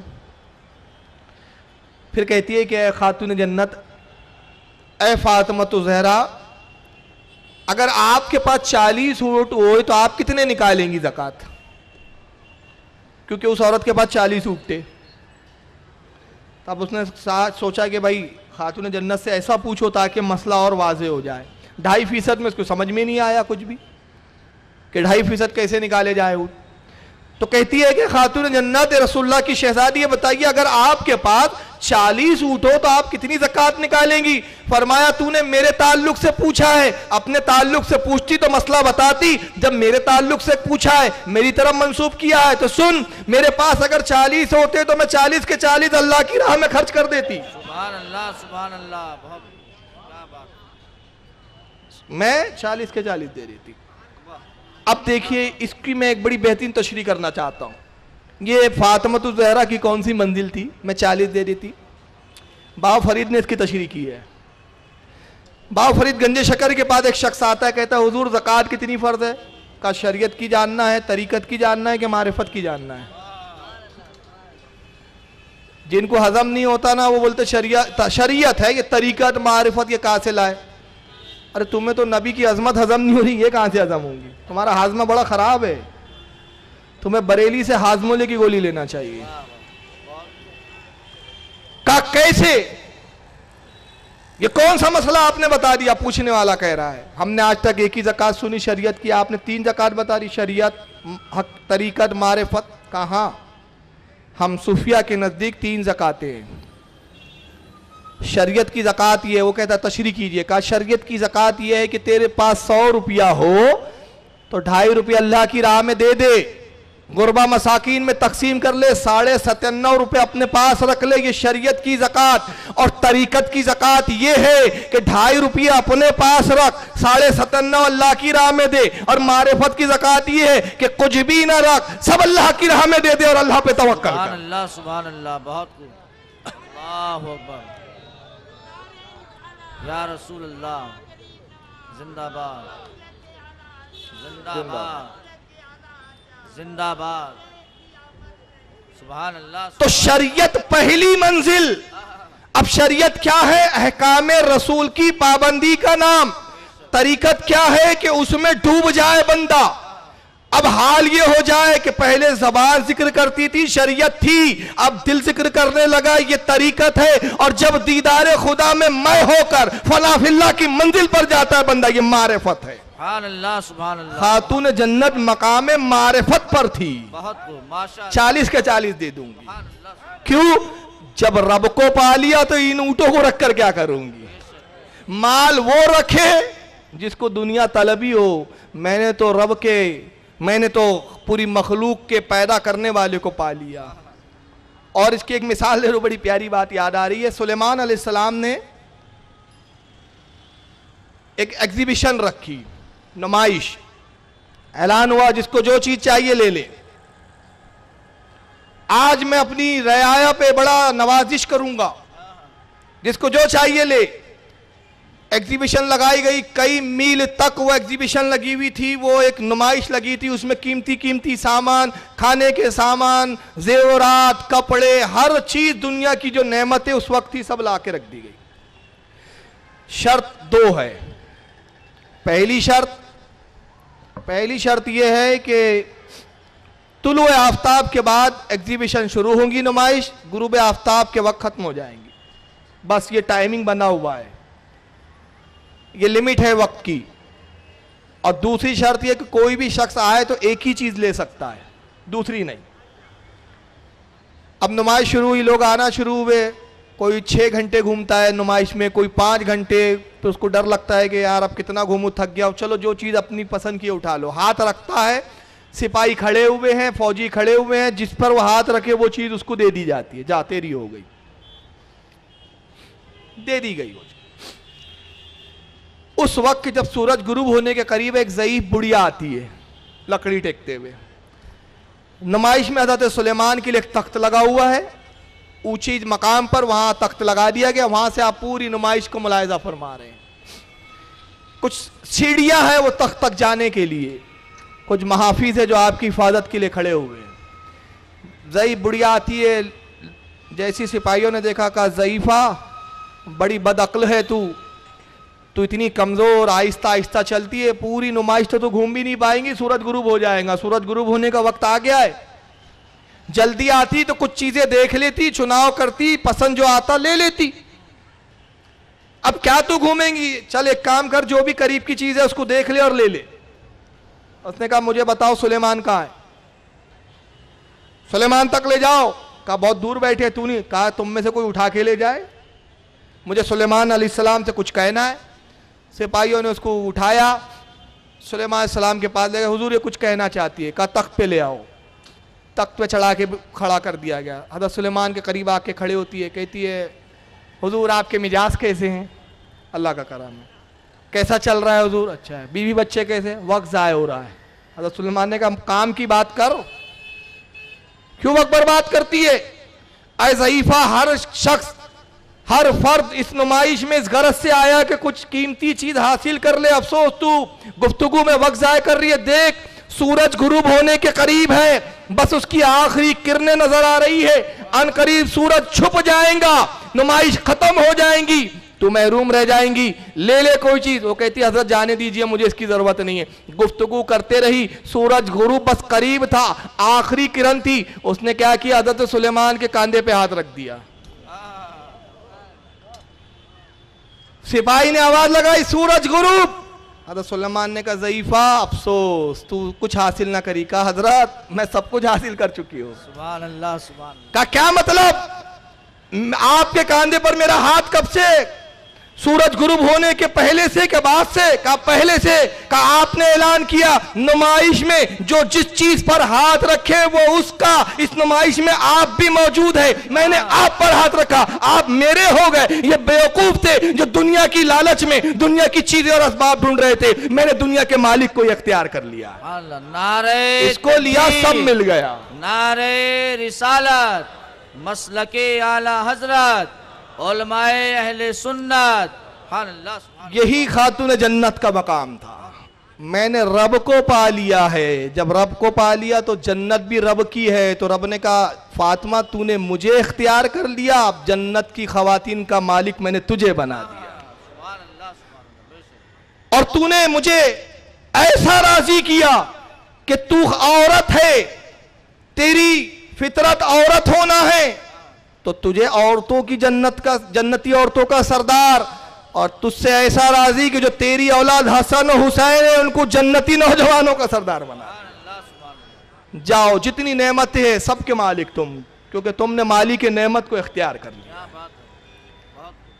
ये सब्र और रजा की मंजिल है कि मेरे पास हो तो मैं सब लुटा दूं। और एक सब्र और रजा की मंजिल बताऊं कि इन्होंने अल्लाह की खातिर सब कुछ कुर्बान कर दिया, इन्होंने अपनी हैसियत से कुर्बान किया, रब्ब कायनात ने अपनी शान शान इनको अता किया।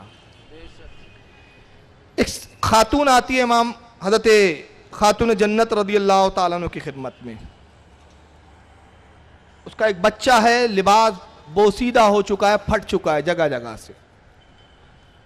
कुछ जगह पेबंद लगे हैं, मगर पेवन से भी कितने दिनों तक लिबास महफूज रखा जा सकता है। हाल यह है कि लिबास फट चुके हैं। आती है, कहती है खातून जन्नत, ए रसूल की शहजादी तुम पर अल्लाह का सलाम हो, मेरे बच्चे को देख रही हो, इतना बोसीदा लिबास हो चुका है कि अब पहनने के लिए कुछ भी नहीं, इसके वालिद नहीं है, ये यतीम बच्चा है, आपके पास कोई हसनैन करीमैन का उतारा हुआ कपड़ा हो तो वही ला के दे दो।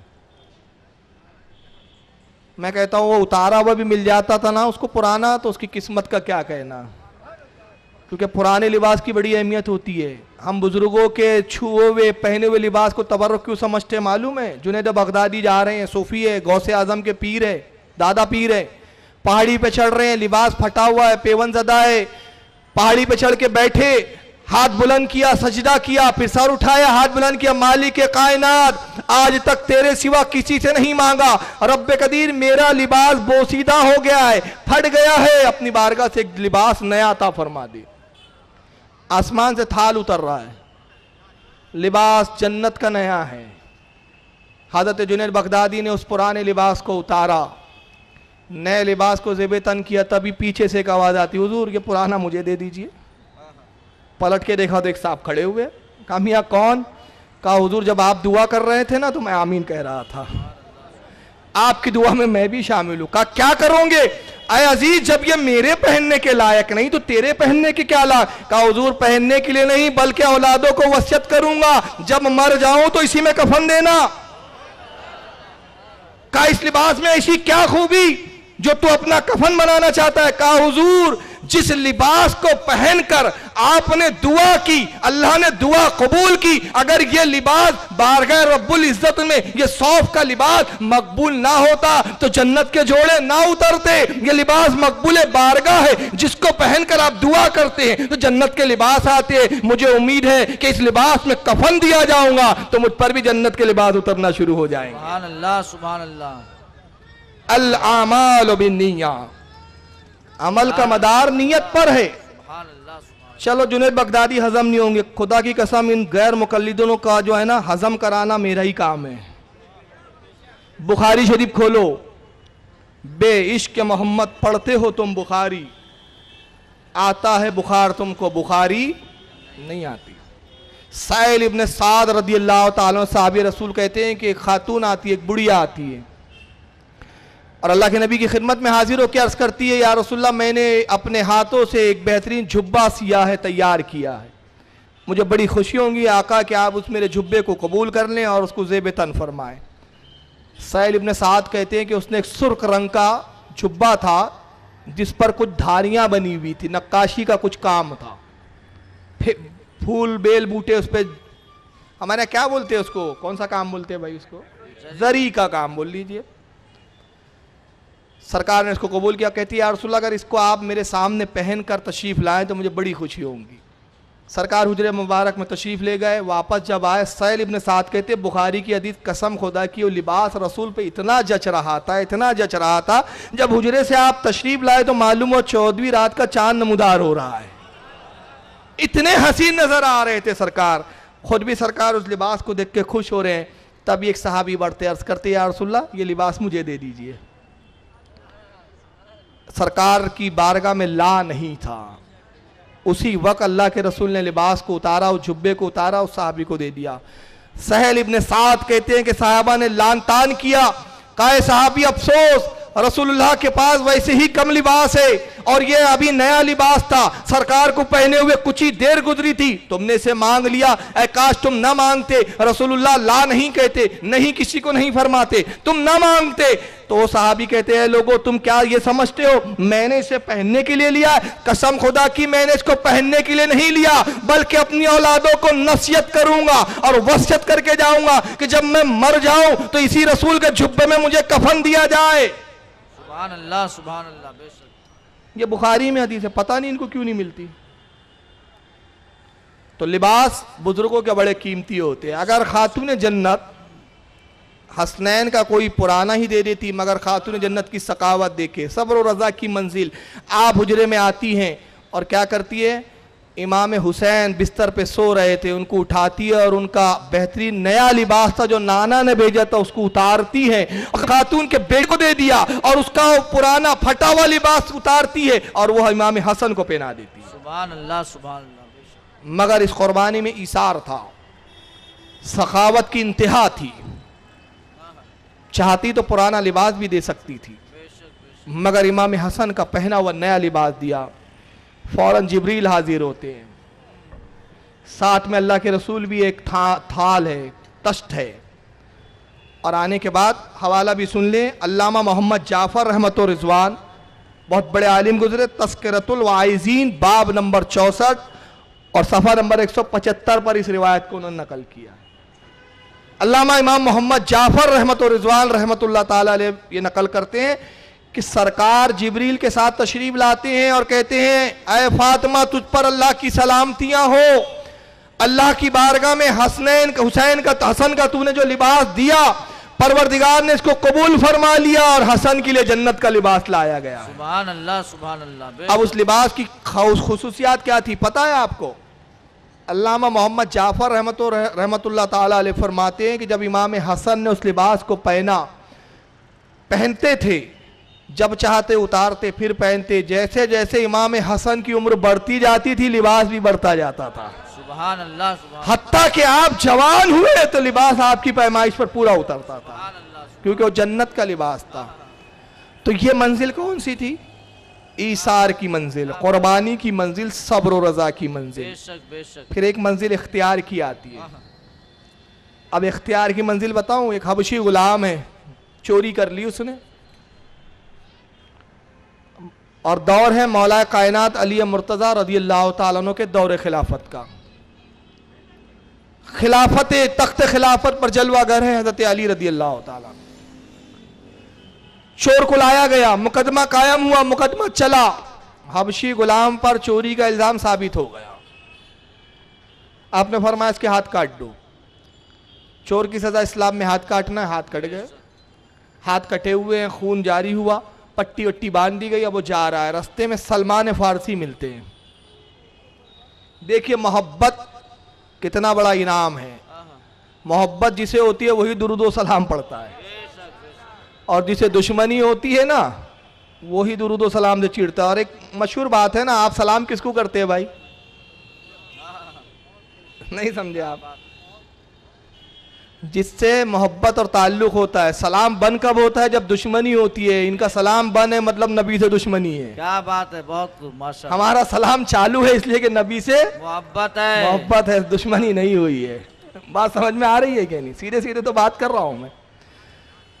कोई पूछता है भाई सलाम क्यों नहीं करते इनको, अरे यार दुश्मनी है ना, झगड़ा हो गया था पिछली बार। तो जहां सलाम वहां नहीं होता जहां दुश्मनी होती है। अब आइए, इसके हाथ कटे चोर की, हबशी गुलाम जा रहा है, रास्ते में सलमान फारसी से मुलाकात हुई, देखा खून बह रहा है, कहा किसने तेरा हाथ काटा?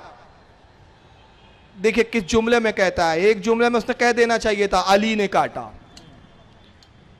अली के हुक्म से काटा गया, नहीं, मगर मोहब्बत अहले बैत थी। कहता सुनो, मेरा हाथ किसी मामूली शख्स ने नहीं, फातिह बद्र खैबर, इमामुल मुस्लिमीन, अमीरुल मोमिनीन, पितरे सिबते रसूल, शोहरे बतूल, मौलाए कायनात करमुल्लाह वजहुल करीम ने काटा है। इतने अलकाबात के साथ कहा। सलमान फारसी मुस्कुराते कहते अजीब शख्स है, अली ने तेरे हाथ का हड्डी और तू उनकी ऐसी तारीफ करता है? कहा तारीफ इसलिए करता हूं कि ये मोहब्बत का सिला है, ये मोहब्बत का हक है, और हाथ उन्होंने इसलिए काटा कि वो इंसाफ का तकाजा है। बेशक बेशक। सलमान फारसी हजरत मौला कायनात की खिदमत में हाजिर हुए, कहा हुजूर अभी आपकी बारगाह से एक चोर को सजा दी गई? कहा हाँ। हाथ काटे गए? फरमाया हाँ। सलमान क्या बात है? या ऐ मौला कायनात, ऐ मेरे आका, रास्ते में उससे मुलाकात हुई, वो बड़ी आपकी तारीफ बयान कर रहा था। जब मैंने पूछा किसने काटा हाथ, तो उसने कहा इमामुल मुस्लिमीन ने काटा है, फातिह बद्र खैबर ने काटा है, सैयदुल जो है क्या पिदरे सिब्ते रसूल ने काटा है, शोहर बतूल ने काटा है, अमरुल मोमिनीन ने काटा है। हुजूर इस अलकाबात के साथ उसने आपका नाम लिया। मौला कायनात फरमाते सलमान तुम गवाही देते हो, उसने इस तरह कहा गोया उसको हमसे मोहब्बत थी, जाओ उसको बुला लाओ। क्या बात है, सुभान अल्लाह। सलमान फारसी गए, बुला लाए, कटा हुआ हाथ अभी भी जमीन पर पड़ा था। मौला कायनात ने उसके कटे हाथ को लिया, उसके हाथ से जोड़ा, अपना रुमाल बांधा, फिर कुछ दम करके फूका, और जब रुमाल खोला तो हाथ जुड़ा हुआ था। अल्लाह, नारे तकबीर, नारे रिसालत, शहीद आजम कॉन्फ्रेंस, शहीद आजम कॉन्फ्रेंस, फैजान आला हजरत, मसलके आला हजरत, उलमाए अहले सुन्नत, नारे तकबीर, नारे रिसालत। हाथ जुड़ा था। अब पूछने वाला पूछता है अली बड़ी अजीब बात है, आप ही ने काटा था, आप ही ने जोड़ा? का काटा इसलिए था कि इंसाफ का तकाजा था, जोड़ा इसलिए कि मोहब्बत का तकाजा था। जो हमसे मोहब्बत करता है मायूस नहीं होता। तो ये मुश्किल कुशा है, ये मंजिले करामत थी, और करबला में मंजिले सब्र और रजा था। जब ये हाथ जोड़ सकते हैं, कसम खुदा की करबला में अली आके हुसैन का सर भी जोड़ सकते थे। सुभान अल्लाह, बेशक। हम सर जोड़ने की जरूरत थी, सर काट ही नहीं सकते थे यजीद अगर चाहते तो आप। इसलिए किसी कहने वाले ने कहा ये वो थे कि दुनिया के लिए साहिब करामत थे, मगर अपनी जात के लिए साहिब सब्र और रजा थे। इसीलिए हमें एक शेर बड़ा पसंद है, मैं अक्सर जलसों में पढ़ता हूं कि मजहरे जाते हबीबे किबरिया बन गए, मजहरे जाते हबीबे किबरिया बन गए, तंग दस्ती में दस्ते खुदा बन गए, उम्र मुश्किल में सारी गुजारी मगर सारी दुनिया के मुश्किल कुशा बन गए। सुभान अल्लाह, सारी दुनिया के मुश्किल कुशा बन गए। अल्लाहु अकबर। या रसूल अल्लाह, जिंदाबाद, अल्लाह अकबर, या रसूल अल्लाह। माशाअल्लाह आपका जोश, अल्लाह ताला इस मोहब्बत और जोश को सलामत रखे। बच्चन बातें ख़त्म कर रहा हूँ, वक्त हुए जा रहा है। हवाला बता दूँ, हवाला बताना मेरी जिम्मेदारी है, क्योंकि ऐसी बातें करो तो गैर मुक़ल्लिदियों को हजम नहीं होती। ये बरेलियों के किस्से है, हाथ कट गया जोड़ लिया फिर ये हो गया। सुन लीजिए, इमाम फ़खरुद्दीन राजी रहमतुल्लाह ताला अलैह ने तफसीर कबीर के अंदर जिल्द नंबर 5 सफ़ा नंबर 479 पर इस वाक़े को नकल किया है। समझ रहे हैं आप? तो एक मंजिल सब्र रजा, दूसरी मंजिल करामत, और एक करामत बताता चलूँ आपको। शाह हबश बादशाह था, तोहफे भेजे इतने रसूलुल्लाह की तरफ, बहुत सारे तोहफे। और खुसूसियत के साथ एक बाजूबंद, बाजूबंद बोलते हैं यहाँ एक कड़ा बांधा जाता था, उस वक्त उस दौर का ये फैशन था, औरतें कड़े बांधती थी। आज भी आप छत्तीसगढ़ के एरिया में चले जाए तो आपको मिलेंगे औरतें यहाँ कड़े बांधती है। हमारे ख्याल से यूपी एमपी में भी शायद ये रिवाज है। बाजूबंद उसने भेजा। एक रिवायत है कि चांदी के थे, एक रिवायत है कि सोने के थे, बड़े खूबसूरत बाजूबंद। और कासिद को ताकीद की कि ये बाजूबंद खुसूसियत के साथ खातून जन्नत सैयदतुज़ ज़हरा फातिमतुज़ ज़हरा के लिए है, ये खास उनके लिए है। और ए कासिद ये रसूलुल्लाह को मत देना। देखिए शाह हबश का भी मिजाज, रसूलुल्लाह को ना देना क्योंकि आका बड़े सकी किसी को भी दे देंगे, तो खुद जाके खातून जन्नत को दे आना, सरकार को मत देना। कासिद को ताकीद की। कासिद आया, जितने तोहफे और तायब थे बारगाह रिसालत में नजर कर दिए, बाजूबंद छुपाया।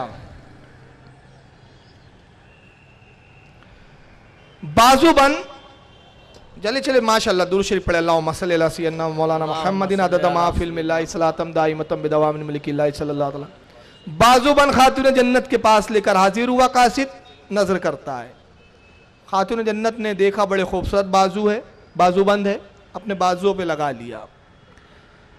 और इधर जो अल्लाह के रसूल को तोहफे और तायब शाह हबश ने दी थी, सरकार ने सब गुरबा और मसाकीन में तकसीम फरमा दिए।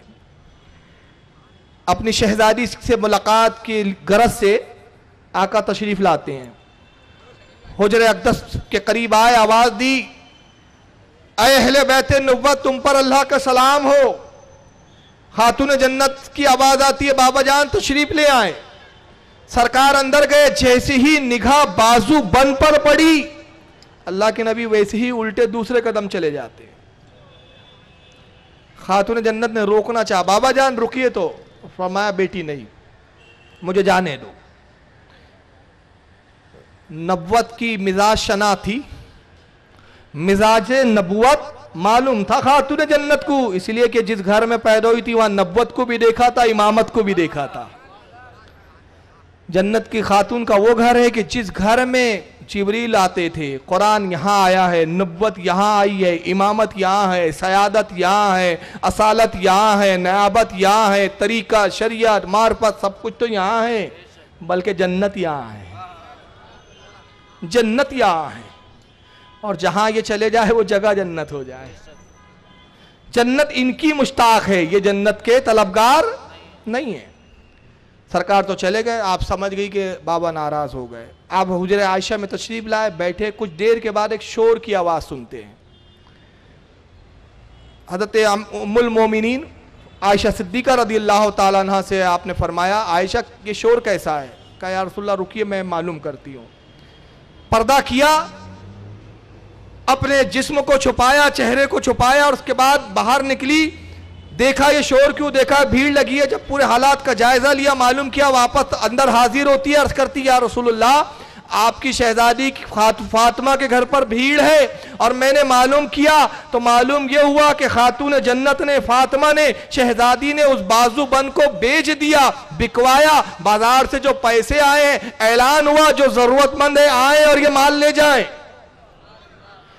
साइलों की और मंगतों की भीड़ है, खातून जन्नत वो तकसीम कर रही है।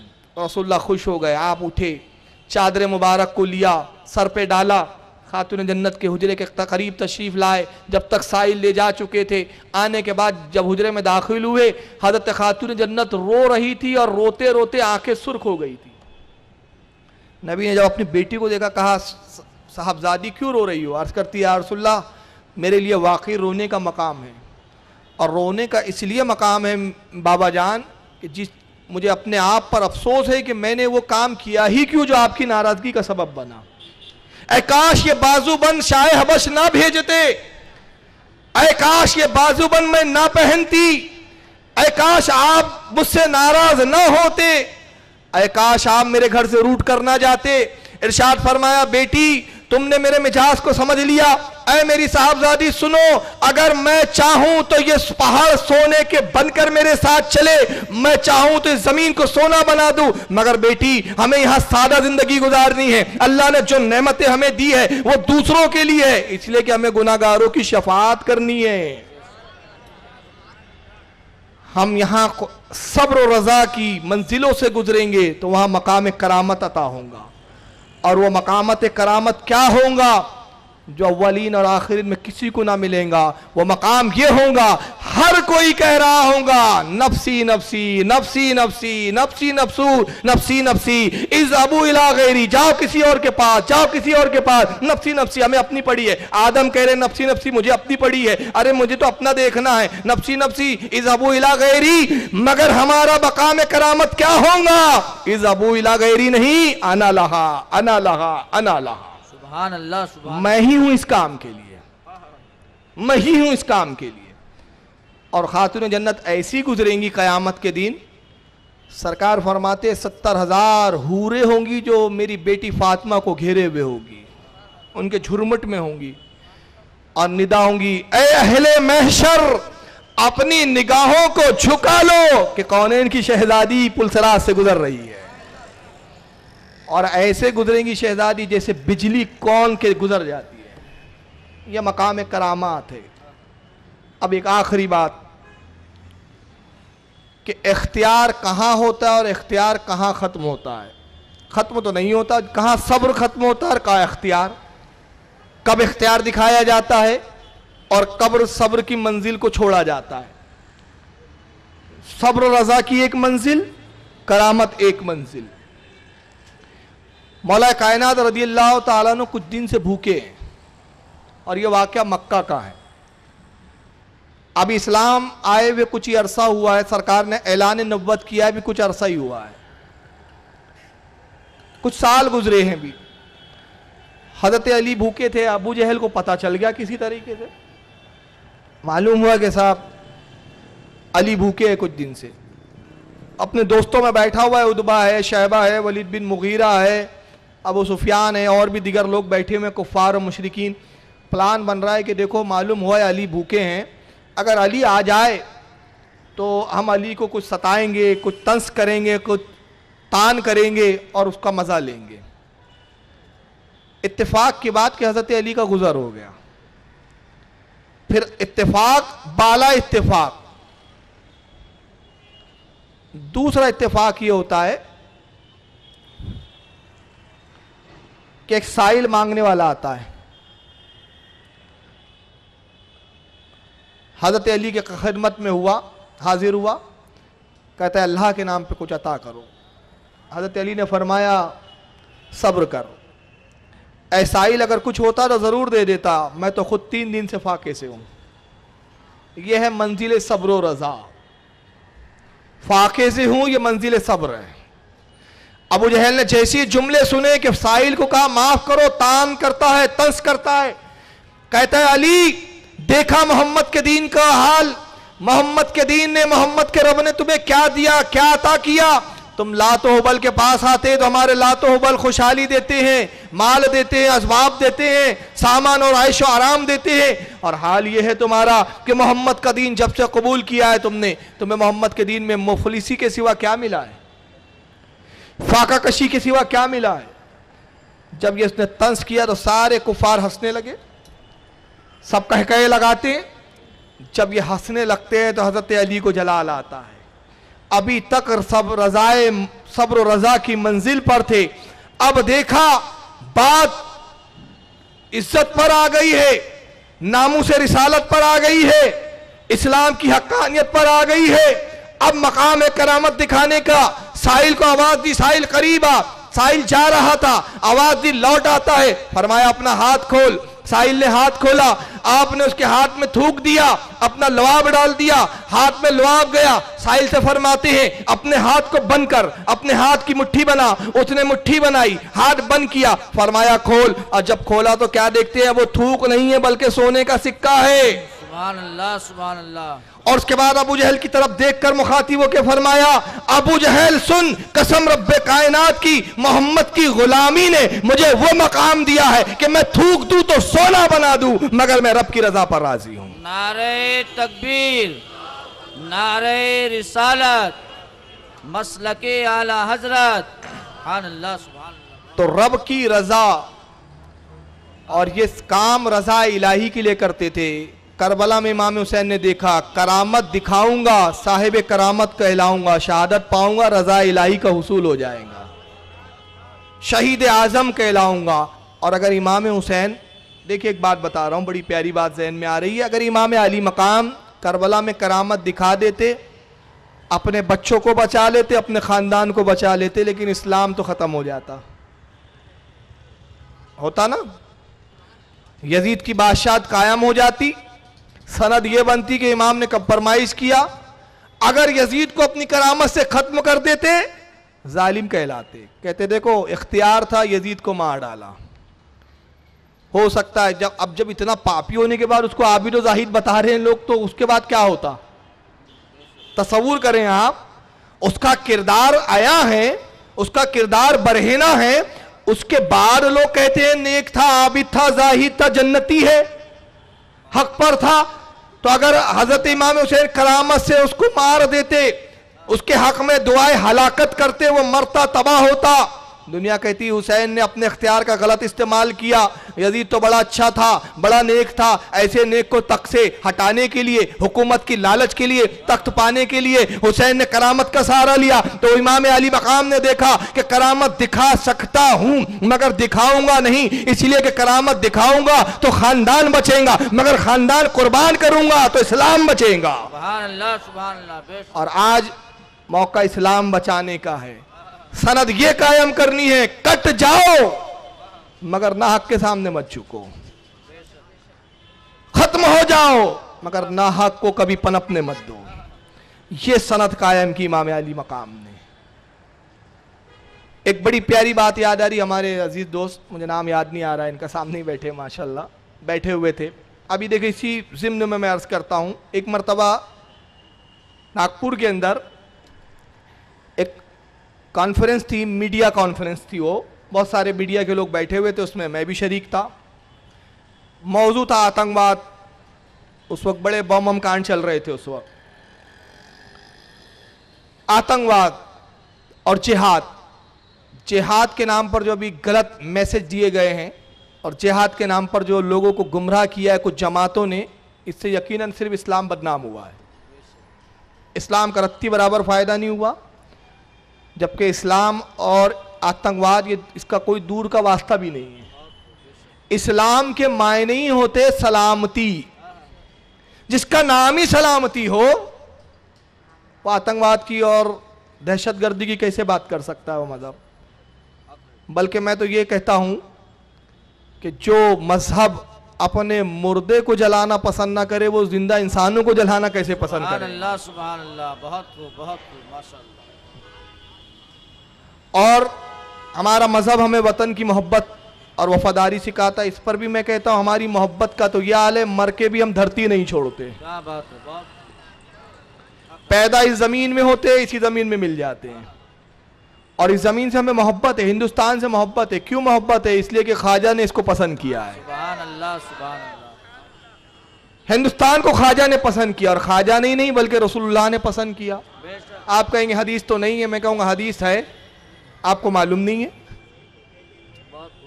हदीस है, किस चीज का नाम? तीन चीज का नाम। नबी कहे हदीस, नबी करे हदीस, नबी खामोश और कोई काम अंजाम दिया जाए वो भी हदीस। तो यहां हदीस मौजूद है, नबी ने कहा नहीं मोइनुद्दीन हिंदुस्तान जाओ, हिंदुस्तान जाओ, नबी की हदीस है। तो नबी जहां अपने शहजादे हजरत गरीब नवाज को भेजे, जिस वतन का नाम नबी की जबान पर आए, हिंदुस्तान से मोहब्बत थी तभी तो शहजादे को भेजा है। सुभान अल्लाह, सुभान अल्लाह। तो हिंदुस्तान से नबी को मोहब्बत थी ना। अब ये अलग बात है कि लोग कहेंगे भाई हदीस की तारीफ तो ये भी है कि जाहिरी हयात में कहो। मैंने कहा भाई तुम्हारा अकीदा होगा, हमारे लिए नबी आज भी जिंदा है। क्या बात है, सुभान अल्लाह। अगर हमारे नजदीक किसी बुजुर्ग के ख्वाब में कोई अल्लाह के रसूल तशरीफ लाए और किसी बुजुर्ग को कुछ कहे, हम उसको हदीस की तरह ही लेते हैं, बशर्ते कि बुजुर्ग मुसल्लम हो, डाउटफुल आदमी ना, वरना कोई खड़ा हो बोले मैंने कल रसूलुल्लाह को कहते हुए देखा। आदमी भी मोतबर और मोतमद हो। और एक बात और अर्ज कर दूं, बड़ी प्यारी बात याद आ रही है। बात यह कि कुछ लोग हर अमल के ताल्लुक से आपसे एक बात पूछते हैं। एक नुक्ता दे रहा हूं और यहां खत्म करूंगा इंशाल्लाह। हर अमल के ताल्लुक से सवाल पूछते, भाई आप जश्न मिलादुन नबी मनाते, सबूत है क्या? नबी के ज़माने में होता था क्या? ये जुमला है, सुना है कि नहीं आपने? नबी के ज़माने में होता था क्या? शहादत हुसैन का इजलास मुनक्किद करते नबी के ज़माने में होता था क्या? सबीले लगाते हो नबी के ज़माने में होता था क्या? शरबत पिलाते हो नबी के ज़माने में होता था क्या? न्यास करते हो नबी के ज़माने में होता था क्या? तुम बार बार कहते हो ये नबी के ज़माने में होता था क्या, वो नबी के ज़माने में होता? मैं कहता हूँ ये ज़माना किसका है? क्या बात, बहुत खूब। किसका ज़माना है? नबी का ज़माना है। नबी का तो ज़माना है। अल्लाह सुभान अल्लाह। तुमने क्या 63 साल के ज़माने को नबी का ज़माना समझ रखा है? नबी का ज़माना कहाँ से शुरू है? अव्वल मा खलक़ल्लाहु नूर। सुभान अल्लाह, सुभान अल्लाह। जब मेरे नूर की तख्लीक हुई, नूरे मोहम्मदी सल्लल्लाहु अलैहि वसल्लम की तख्लीक हुई, नबी का ज़माना शुरू हुआ। और कब तक चलेगा? हमेशा रहेगा, इसलिए कि नबी जन्नत में हमेशा रहने वाला। सुभान अल्लाह, नारे तकबीर, पूरा ज़माना नबी का है। नारे रिसालत, सुभान अल्लाह, सुभान अल्लाह। अब बहरहाल बात कहीं और फैल गई, तो मैं अर्ज कर रहा था कि हिंदुस्तान की ज़मीन को रसूलुल्लाह ने पसंद किया, ख्वाजा ने पसंद किया, दाता गन बख्श लाहौरी ने भी पसंद किया, इसलिए कि दाता जब आए थे ये गैर मुनकसिम हिंदुस्तान था। पाकिस्तान और हिंदुस्तान के बंटवारे हमने किए, औलिया के नदी के बंटवारे नहीं हुए। जब हम कहते ख्वाजा हिंदुस्तान का है तो हम किस हिंदुस्तान की बात करते? ये वाले हिंदुस्तान की नहीं जिसको हमने बांटा है, जिसको हमने तकसीम किया है। बांग्लादेश तुम ले लो, पाकिस्तान तुम ले लो, श्रीलंका तुम ले लो, ये हमारी तकसीम है। ये जब आए थे तो इनके नज़दीक ये तकसीमें नहीं थी। तो ख्वाजा हिंदुस्तान के भी ख्वाजा है, आज के एतबार से पाकिस्तान के भी ख्वाजा है, आज के एतबार से बांग्लादेश के भी ख्वाजा है, आज के एतबार से श्रीलंका के भी ख्वाजा है। ये गैर मुनकसिम हिंदुस्तान के है ये ख्वाजा।